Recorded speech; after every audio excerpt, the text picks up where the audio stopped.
About 3 days before we were going to shoot, we received a present. I thought it was like a present for to begin shooting.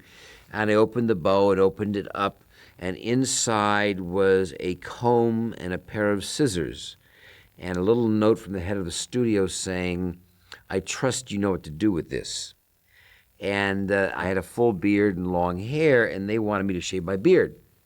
And I didn't think it was really appropriate. I sort of liked the radical quality of my character, and he was supposed to have that sense of being a radical documentary filmmaker who was sort of filling in, working for a news station. And it sort of helped to kind of create the conflict between my character and Jane's, so I ignored it. It's just all bullshit. Don't kick me under the table. I'm not going to shut up. There had never been a film on nuclear power. There was quite a bit of controversy over the issue at the time, and we even began to film this movie under a different name. It wasn't called the China Syndrome, partly because, not that the general public would know, but anybody involved in the nuclear industry, especially nuclear engineers, would know the term China Syndrome and that might affect our ability to shoot this movie. I believe we used the title Power. It was either Power or Eyewitness, and we used one or the other in the making of this movie.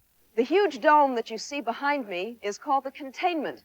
What we had to do was shoot in a lot of different locations and use bits and pieces of locations which would be combined in the editing along with maybe matte paintings or miniatures and things like that to create the illusion, particularly inside and outside the nuclear power plant and the immediate surroundings. We were not allowed to shoot in an actual nuclear power plant, and we had to build a control room set, a 2-story set on a soundstage. We had Richard Edlund shooting our miniatures, who would go on to do Raiders and Star Wars, and he's working today as a visual effects supervisor. Go. Come on, camera 2, we need to clear bars. Come on, this is only 40 seconds long. Let's hustle up. It was one of the films, along with a movie called Network, that were some of the first films to kind of bring to the feature film arena the world of television behind the scenes. How is television made, particularly how is television news made? And how is it presented? And how does that relate to real events that are happening in the world? How is it filtered? How is it influenced? And that certainly was, thematically what we were going for. And there's one of the unsung heroes of this production. It was a girl named Doe Mayer who had to compile all of the different news stories that appear. Always in the background, there's TV monitors going on with various stories on the set, commercials, things like that. All of that had to be scripted and cut together. So that, along with our production designer, George Jenkins, who is a master production designer. We used every photographic and visual effects trick in the book at that time in this movie. Jimmy Bridges, our director, insisted and wanted George Jenkins as his production designer. Now, George had just recently won an Academy Award for All the President's Men, and where he had created a whole newsroom and all of that, and was perceived and was a big-time production designer, and certainly not within our budget range. So we had a pretty healthy debate about George, but in the end, those are one of those areas about what makes a director secure and comfortable. And I'm so glad that we got him. And I think that Michael makes a good point when he says that although it cost more money than we had originally intended, because it was essentially a low-budget film, it was well worth it in this instance. It was a brilliant set. Because of One Flew Over the Cuckoo's Nest, which I had shot in Oregon, we were able to go up to the Trojan nuclear power plant outside of Portland, and they gave us a complete tour of the facility and allowed George to take a whole lot of photographs of the control rooms. It wasn't that easy to see the control rooms of nuclear power plants. We didn't tell him exactly what we were up to, up there. We told him there would be some debate, but through taking all those photographs, George then was able to create the set piece, which was the control room of our plant. Trying to see if you can find out where that goddamn water's coming. There was something very real about being up above in the gallery and looking through the glass down into the control room and watching them freaking out. Water, Barney, give me some water! God It was weird as an actress, just as it was extraordinary for a television person to be in that kind of a situation. And it was, being behind glass, you couldn't actually communicate, but you could watch and you could read body language and you could see that something really amazing was going on. And it was fun to do that. We built the control room in Gower Studios, and then using other types of energy power plants, there's a utility company here in Los Angeles, and also using some really early matte paintings of creating domes on the outside in strategic places, we're pretty credibly able to make the audience believe that they were actually in a nuclear power plant. But even on the set, when you have that feeling of the vibrations and all that, that was just the old thing, just shaking the camera. This was just a group of very talented people from production design, photography, even the costumes, and it all seemed to just somehow tie together. A lot of the responsibility for the angles and holding back on the revealing of the control room, for instance, of the nuclear power plant till later, was very consciously Jim Bridges, our director. But Jim Crabe, our director of photography, who'd done Rocky, who was a kind of cinematographer who was very malleable to the story he was telling. In other words, he didn't have a signature style that was imposed on the movie. He found the style that the movie suggested. Jimmy Craig was the most entertaining, wonderful, terrific guy on the face of the earth. Jimmy had a double life. He was one, a magician. He was the great Sylvester, and he used to appear at the Magic Castle here in Hollywood with a wonderful magic act. And Jimmy began to do very well as a director of photography, and he and Jim wanted to work together. And he was able to find in a story like The China Syndrome, where you have a lot of video and television and monitors, along with certainly a recognition that we also had movie stars in this movie. So you had to have a sense of cinema verite, and also that sense of fast pace and the fast cutting of television and television news, along with making them look good. And that was not an easy balance to reach. Jane, as you may have noticed, had red hair in the movie. That caused Jim Crabe terrible problems on video. Red is the hardest color to show up realistically on a television screen. And we were not only having her show up on a television screen, but we were photographing the television screen on film. So being able to have her red hair, see her in her photographic scenes, and see her on the television monitors with a red that was sort of like the red that you saw in the rest of the picture was one of the great technological feats at the time, and really caused him fits. But I think, he really pulled it off well. He's already written the marathon piece. He'll have a short sheet for you by the time you get back. How'd it go? Dump the marathon, Mac. I got the lead story. Fine. You'll be on about 8 minutes in, right after the first commercial. I found him extraordinarily sensitively kind. He left actors who were doing okay alone. He was there for you when you needed some help. But he liked what I was doing, and he knew that I had done some research. Of course, I knew Michael so well, but he was still the boss, and you were aware of that. Jane I did not know, and I remember at one point I did something that was wrong, and she turned and she said, Mac would never do that. And she was very nice about it. She just said, Mac would never do that. And I suddenly realized that I had forgotten that I was Mac and I was playing as a friend of Michael's. It was when we were watching a movieola. I was behind him, and I leaned forward and put my hand on Michael's shoulder. And she saw, and she said, he would never do that, Jimmy. Just, it's wrong. She was sharp, and she was right. And I was sorry I had done it, and I stopped doing it. She was very smart. I found it very interesting that there were, in ways, two types of filmmaking in the China Syndrome. And the main part of the picture was movie making. And an audience was coming into theater to sit down in their seats and see a story told as a movie. But then when they got to the hearings, you suddenly felt that you were in a news conference and it was just happening now, and the people were being questioned. And they were answering, and they were looking at each other and so on, and making all sort of connections. And suddenly the film changed its style a little bit, but you were actually at a news conference. And I thought it was a neat idea, because I think audiences do that quite easily for you. They carry their belief in the picture, and now they're in a news conference.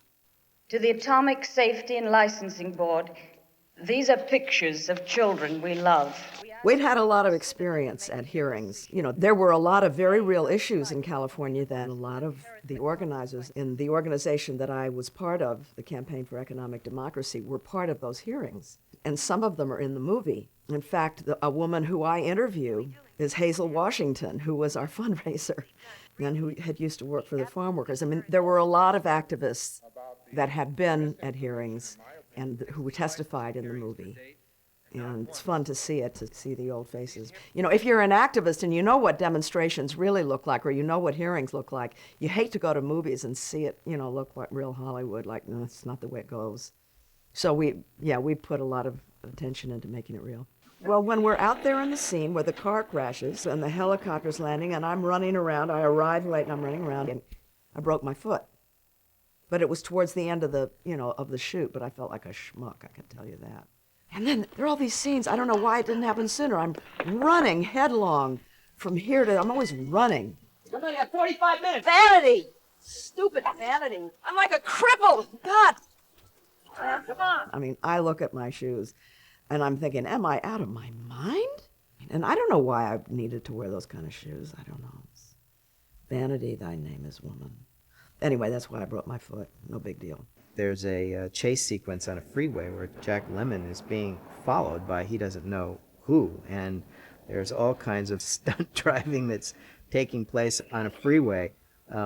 These days, you have the advantage of building a freeway and having all of the digital effects that are now in the palette of filmmakers to really make that exciting. We had a section of freeway that had just been finished but not yet opened, which we had the use of for one day. And we were just out there with about 50 stunt drivers in stunt cars and having to pull off that sequence in one day in real time. So, I mean, that's the kinds of challenges that people had then. What did I do, Jack? Jesus Christ, Jack. Just get out. There's really almost two ends to this movie, and there's sort of an interior end and an exterior end. The interior end that was shot both in the gallery above and on the floor of the control room was the set that we built. And one of the things about that set is it was one of the first uses of a computer program to actually control the lights and the switches and the gauges and the sequences of events there. So we tried to make it as close to what would really happen in a scram situation in a nuclear power plant.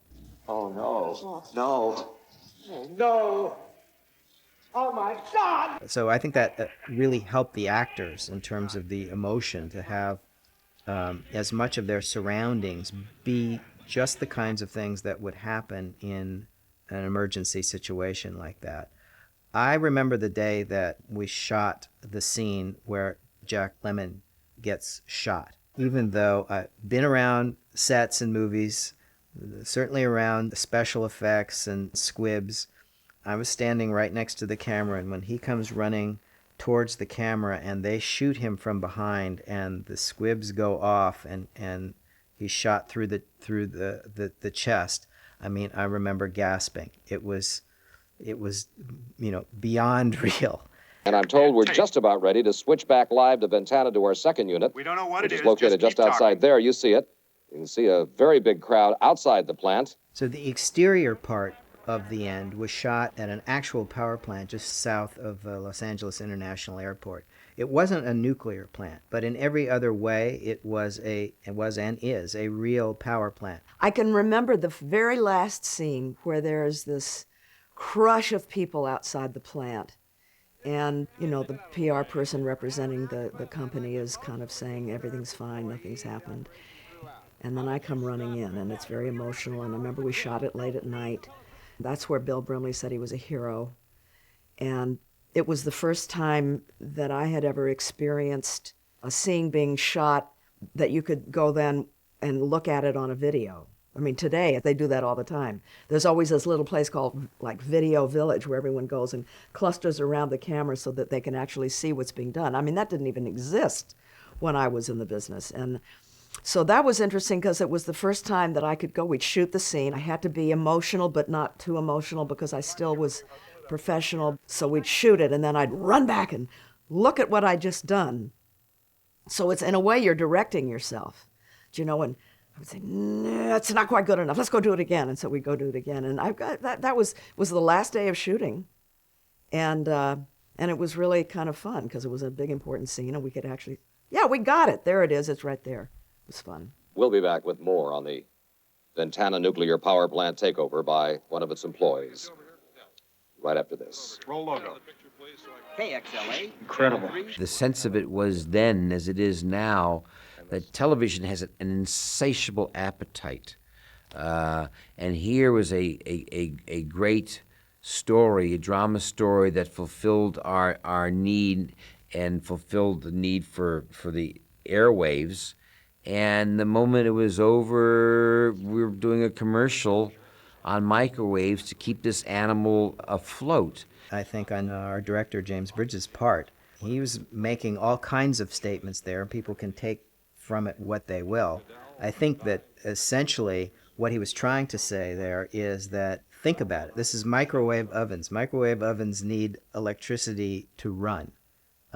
We have to get our electricity from somewhere. How we're going to do that is really up to us.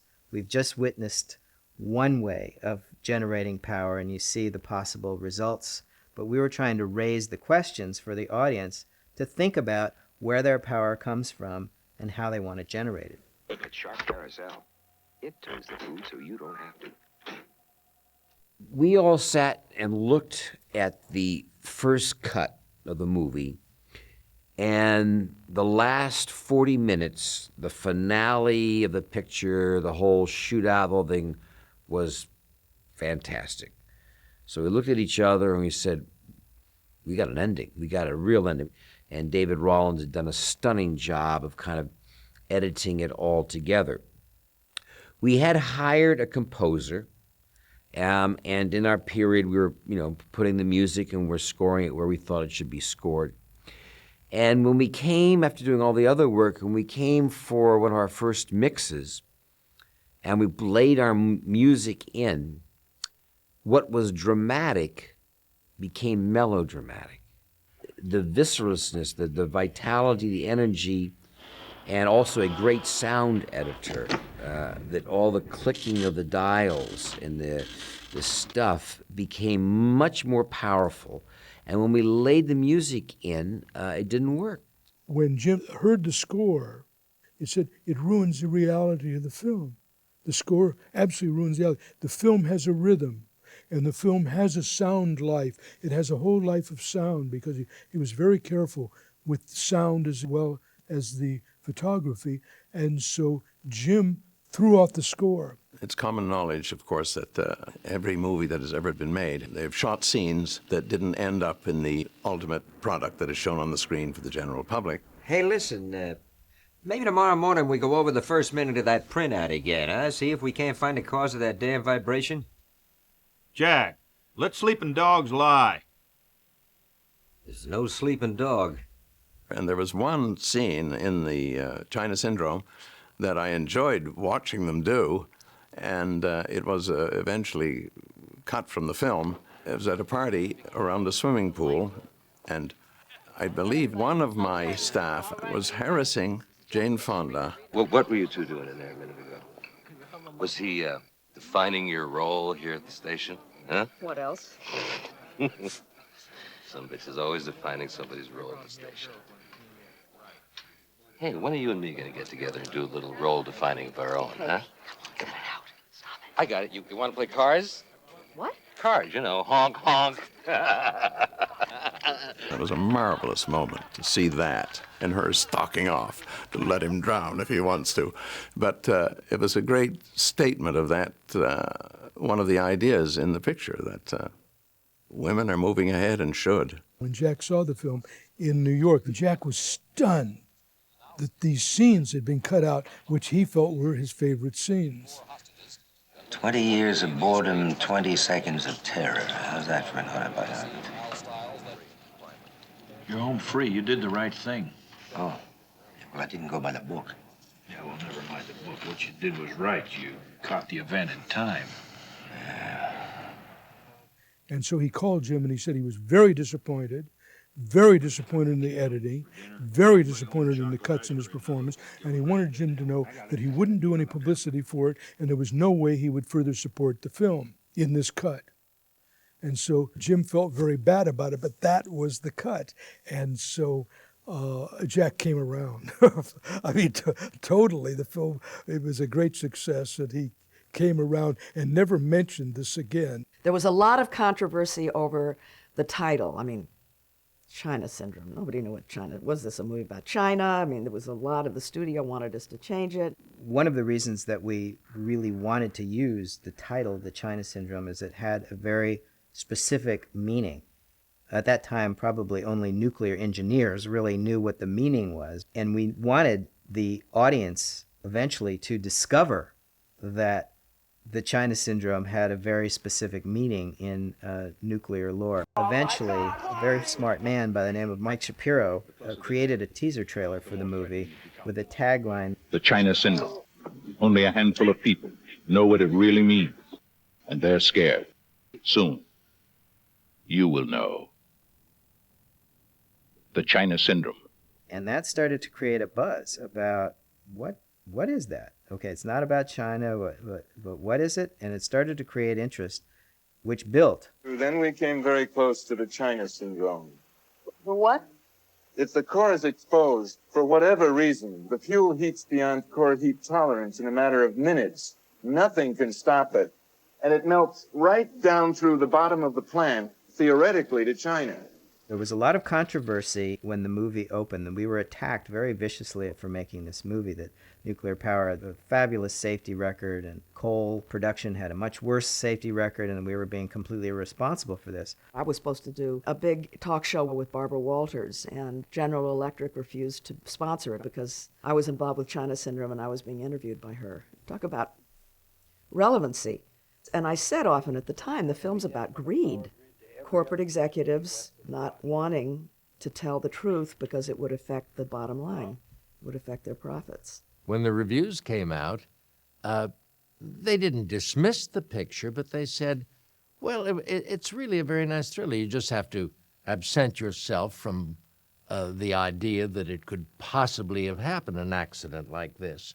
And the picture was doing very well on the basis of those reviews, and we had wonderful stars, Michael and Jane and Jack Lemmon and all these good character people, of course. And then suddenly, 3 Mile Island happened. The disaster happened maybe 2.5 weeks after the movie came out. And when you went and you reviewed the steps at Harrisburg, Pennsylvania and 3 Mile Island, it was staggering how similar they were to the steps that we had recreated in our script. And for me, it was truly an epiphany.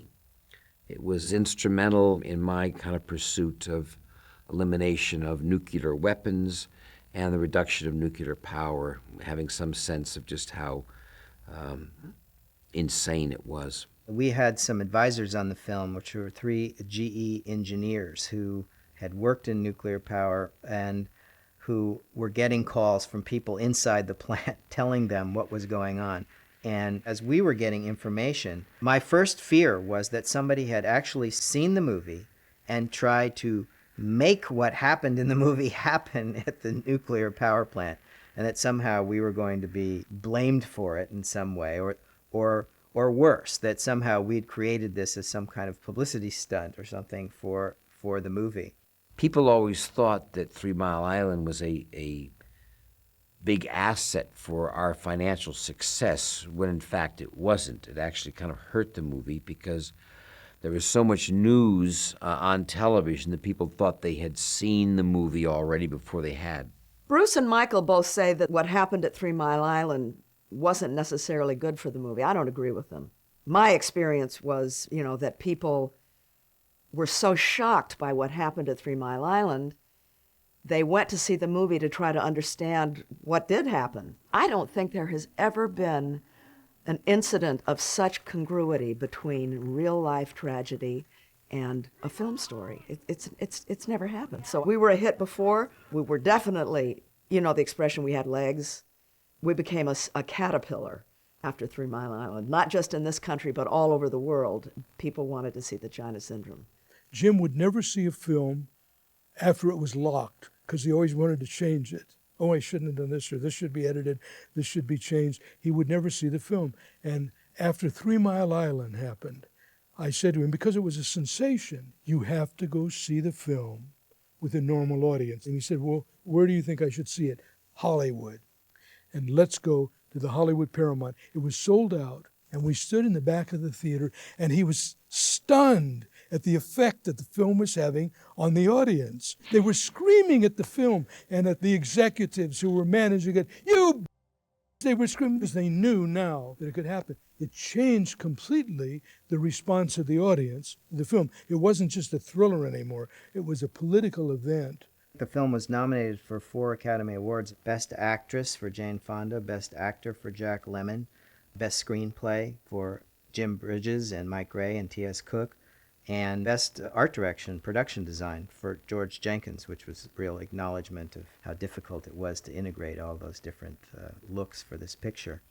And it was an acknowledgement by the Academy and by critics, not for the political statement that it may or may not have made, but for it as a film, as a work of art. I was very proud of the movie. I was ecstatic that it was extremely commercially successful. I was married to Tom Hayden at the time, and his father was rather conservative and pro-nuclear, as was, I later found out, Ted Turner. And both of them, after seeing the movie, were converted. I mean, Ted Turner attributes his turning against nuclear energy from seeing the China Syndrome. It's played a crucial part for me in my life because I now work as United Nations messenger of peace in the area of disarmament, focused on elimination of nuclear weapons and reduction of small arms. And a lot of that education came out of the time and my experience of working on the China Syndrome. I am very happy to be here in Jim's place showing the flag for Jim because I believe he wouldn't have done this, but I'm very happy to be talking about one of his films, The China Syndrome, because he was very, very proud of it and proud of what he succeeded in being true to with, I don't want to be mushy, but he prayed every day that he would fulfill this task of being up to making a film that was worthy of the subject matter, and he did.